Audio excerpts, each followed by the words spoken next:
নমস্কার বন্ধুরা, আজকে তৈরি করব মাছি পাতরানি। এর জন্য নিয়েছি দুটো পমফ্রেট মাছ। মাছগুলোকে পরিষ্কার করে কেটে ধুয়ে রাখা রয়েছে। এবার এর মধ্যে আমি একটু লবণ লাগিয়ে নিচ্ছি। শুধুমাত্র লবণ দিয়ে মাছটাকে ভালো করে এপিটোপিট মাখিয়ে নেব।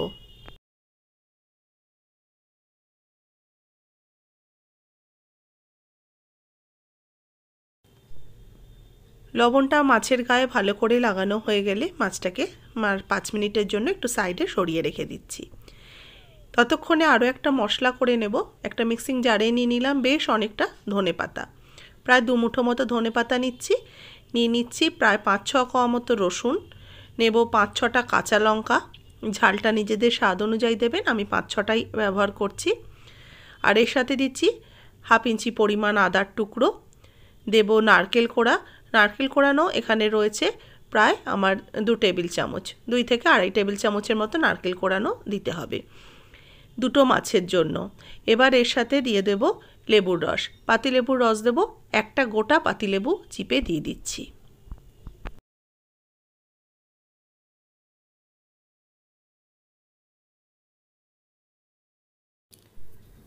পাতিলেবুর রস দেওয়ার পরে এর মধ্যে অ্যাড করব লবণ স্বাদ মতো,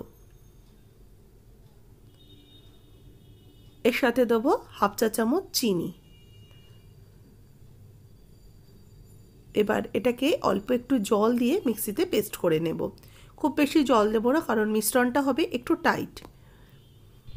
মশলাটা বেটে একটা সাইডে রেখে দিয়েছি। এদিকে নিয়েছি কলাপাতা, কলাপাতাগুলোকে আগে থেকেই একটু সেঁকে নিয়েছি। কলাপাতা একটা বড় সাইজের কলাপাতার মধ্যে আরও একটু ছোট একটা কলাপাতা নিচে আমি দিয়ে দিলাম। এবার এর মধ্যে যে মশলার পেস্টটা করেছি এটাকে আমি 2-3 চামচ প্রথমে দিয়ে দিচ্ছি। তারপরে দিয়ে দিলাম এই লবণ মাখানো মাছটা, পমফ্রেট মাছটা দিয়ে তার উপর থেকে আবারও কিছুটা মশলা আমি মাছের গায়ে লাগিয়ে দেব।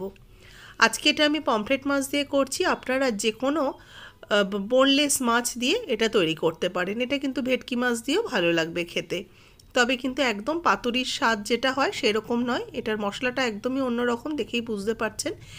মাছের মশলাটাকে মাছের পেটের মধ্যে ভালো করে একটু ঢুকিয়ে দিচ্ছি যাতে মশলাটা ভালো করে লেগে যায়।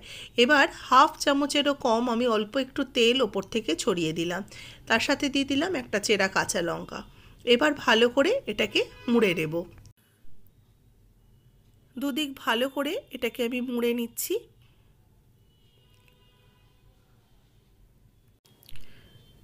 যেভাবে মাছের পাতুরি করার জন্য পাতাটাকে আমরা মাছ সমেত মুড়ে থাকি, ঠিক সেম প্রসেসেই করে নিচ্ছি। এবার একটা টুথপিক দিয়ে আটকে নিলাম, আপনারা চাইলে এটাকে একটু সুতো দিয়েও বেঁধে নিতে পারেন।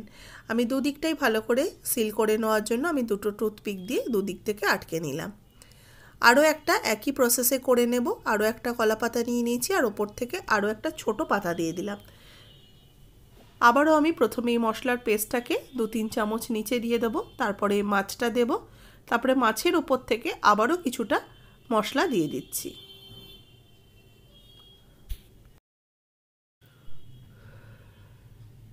ভালো করে মশলাটা মাছের গায়ে লাগিয়ে নিতে হবে যাতে মাছটা খেতে একদম অন্যরকম লাগে। আর মাছের মধ্যে ওই সমস্ত যে মশলা, নারকেল আছে, কাঁচা লঙ্কা, ধনেপাতার এর মিশ্রণের পেস্টটা যেন স্বাদটা প্রত্যেকটা মাছের মধ্যে চলে আসে। আবারও আমি ওপর থেকে 1/2 টিস্পুন করে সর্ষের তেল ওপর থেকে ছড়িয়ে দিচ্ছি। এটা কিন্তু খুব হেলদি একটা ভার্সন খাওয়ার, খেতেও যেমন সুস্বাদু হয় আর যেমন এটা কিন্তু খুবই হেলদি, কারণ তেল খুব কমই ব্যবহার করা হয়েছে, দেখে বুঝতেই পারছেন। ওপর থেকে আবারও একটা কাঁচা লঙ্কা দিয়ে আবার আমি কলা পাতাটাকে ভালো করে মুড়ে নেব।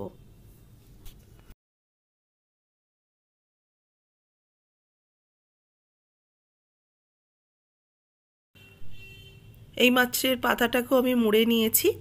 এবার দেখুন কড়াইতে বসিয়ে দিয়েছি একটু গরম জল, জলের ওপর এরকম একটা ঝাঁঝরি বাটি বসিয়ে দিয়েছি। এবার এটাকে আমি স্টিমে হতে দেবো। দিয়ে দিলাম 2খানা পাতা, মানে মাছের মোড়া পাতাগুলো। এবার এটাকে ঢাকা দিয়ে হতে দেব 10 থেকে 15 মিনিটের জন্য। মধ্যিখানে আমি একটু খুলে নেব, 5-7 মিনিট পর এটাকে খুলে নিচ্ছি। খুলে নিয়ে একটু উল্টে দেব। এক পিঠ মাছটা হয়ে গেছে, আরেক পিঠ হওয়ার জন্য আমি মাছগুলোকে একটু উল্টে দেব। এটা আপনারা মাইক্রোওভেনেও করে নিতে পারেন, আবার এরকম স্টিমেও করতে পারেন।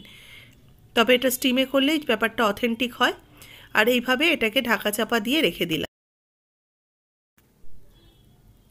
আমি এটা 15 মিনিট রেখে দিয়েছিলাম। 15 মিনিট পর ঢাকাটা খুলে নিচ্ছি। দেখুন এগুলো মোটামুটি হয়ে গেছে। এবার গ্যাসের ফ্লেম অফ করে এইভাবে আরও 10 মিনিট রেখে দিয়েছি। একটু ঠান্ডা হওয়ার পর তারপরে কিন্তু এগুলোকে বার করে নিচ্ছি।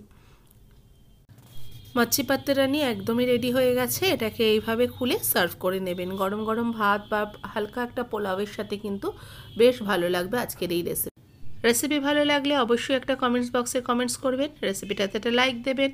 আর যারা নতুন দেখছেন আমার চ্যানেলকে সাবস্ক্রাইব করে নেওয়ার অনুরোধ করছি। যারা ফেসবুক পেজ থেকে দেখছেন পেজটাকেও ফলো করতে একদমই ভুলবেন না। একটু মাছটাকে ভেঙে দেখিয়ে দিচ্ছি কতটা সুন্দর খেতে হয়েছে বা দেখতে হয়েছে। দেখেই বুঝতে পারছেন মাছটা খুব সুন্দর সুসিদ্ধ হয়েছে। রেসিপিটা কেমন লাগলো অবশ্যই জানাবেন। আর এই মাছটা খেতে কিন্তু দারুণ খেতে হয়।